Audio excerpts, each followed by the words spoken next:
ආයිබෝන් දරුවෝ අද අපි සාකච්ඡා කරන්න යන්නේ ගැටලු අංක 15 යටතේ දුන්න ගැටලුව තමයි සමපාද ත්‍රිකෝණාකාර ඉඩමක පැත්තකින් බැලුවම පේන කණු ගණන පැත්තකින් බැලුවම කණු 11ක් පේනවලු. හරි. එතකොට මේ ඉඩමේ තියෙන මුළු කණු ගණන තමයි දරුවෝ ආන්නේ. එතකොට අපි තේරුම් ගන්න ඕනේ මම මේක සූත්‍රයක් ආශ්‍රයෙන් සහ සාමාන්‍ය භාවිතයෙන් මම කියලා දෙන්නම්. එකක් තමයි දැන් හිතන්නකෝ මේ පැත්තකින් ඉන්නේ. දැන් මේ පැත්තෙන් අපි බැලුවා කියන්නේ මේ පේන පැත්ත. එතකොට මේ කෙරෝලේ කණු දෙක මේ පැත්තටත් පේනවා. මේක කණුවක්. මේ කණුව මේ පැත්තෙන් බැලුවම පේනවා. මේ කණුව මේ පැත්තටත් පේනවා. මේ පැත්තටත් පේනවා. ඔන්න ඔතන තමයි පොඩ්ඩක් පරිස්සම් වෙන්න ඕන තැන. හරි. ඒතර අපි සාමාන්‍යයෙන් හිතමු මෙන්න මේම. සාමාන්‍යයෙන් හිතමු මෙන්න මේම. පැත්තකින් කණු 11යිනේ.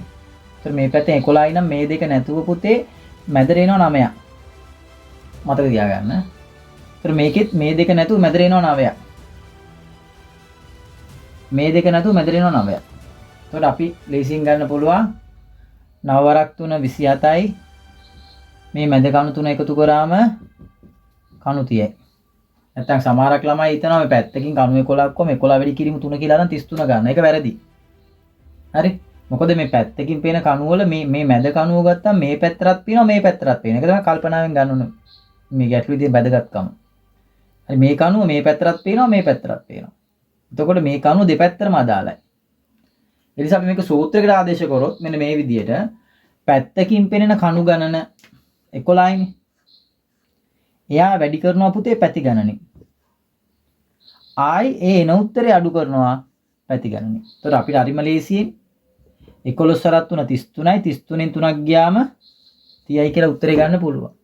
මම දරුවන්ට පැහැදිලි ඇති. ඉතින් මේ ආකාර දෙකටම දරුවෝ මේ ගාන හොඳින් තේරුම් ගන්න. මෙතනදී අර වරද්ද ගන්න එපා.